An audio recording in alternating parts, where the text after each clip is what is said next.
Supremo vai começar a julgar hoje o recurso da Procuradoria-Geral da República que pede mudanças no entendimento da Corte em relação ao foro privilegiado. Vamos voltar a Brasília para conversar com o nosso repórter Pedro Nascimento, que tem mais detalhes sobre esse assunto. Pedro, o que diz o recurso da PGR? Bom, a PGR, ela quer aperfeiçoar alguns pontos dessa questão do foro privilegiado. O que é o foro privilegiado, né? Presidente da República, magistrados, parlamentares, todas essas pessoas que pertencem a essas castas políticas, elas têm os crimes comuns julgados diretamente pelas instâncias superiores, né? No caso, o Supremo Tribunal de Justiça e o Supremo Tribunal Federal, STJ e STF. Só que a PGR, ela quer aperfeiçoar alguns pontos dessa lei, porque o órgão argumenta que é preciso criar regras de transição para impedir o que eles chamam de tumulto processual. O que é isso, né?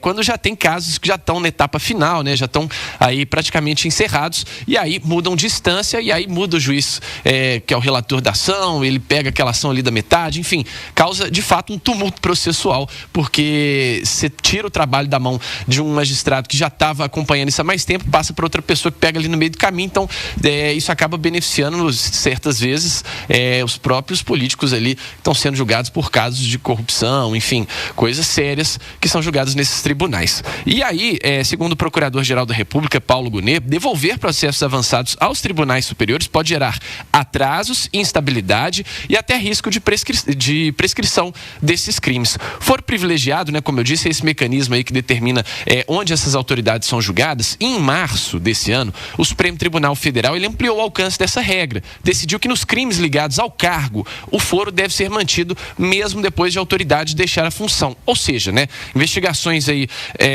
e processos que são contra ex-presidentes, ex-senadores, ex-deputados, eles continuam nos tribunais superiores sem que haja relação direta com o mandato ou com a atividade exercida. Porque tinha também uma manobra, né? Às vezes, quando o processo estava bem avançado, aquele político renunciava ao mandato, então se reiniciava aquele processo ali em instâncias inferiores. Então, tudo isso é o que a PGR está tentando aperfeiçoar.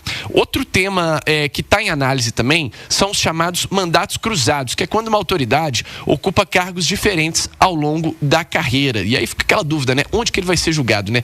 Pelo cargo que ele ocupa agora, pelo cargo que ele ocupava na época que ele cometeu o crime, pela época que está sendo investigado, enfim. Era uma confusão também, e a PGR defende que o foro deve seguir o cargo em que o crime teria sido cometido, salvo quando a conduta se estende por mais de um mandato, né? Situação em que valeria o tribunal de instância mais alta. Os ministros agora, a partir desse julgamento que começa nessa sexta-feira, eles vão decidir se atendem aos pedidos da Procuradoria e ajustam o entendimento sobre foro privilegiado, e para isso é necessário uma maioria de votos, e aí a gente vai ver, portanto, esse julgamento a partir de hoje, se a gente terá alguma mudança com relação à lei do foro privilegiado.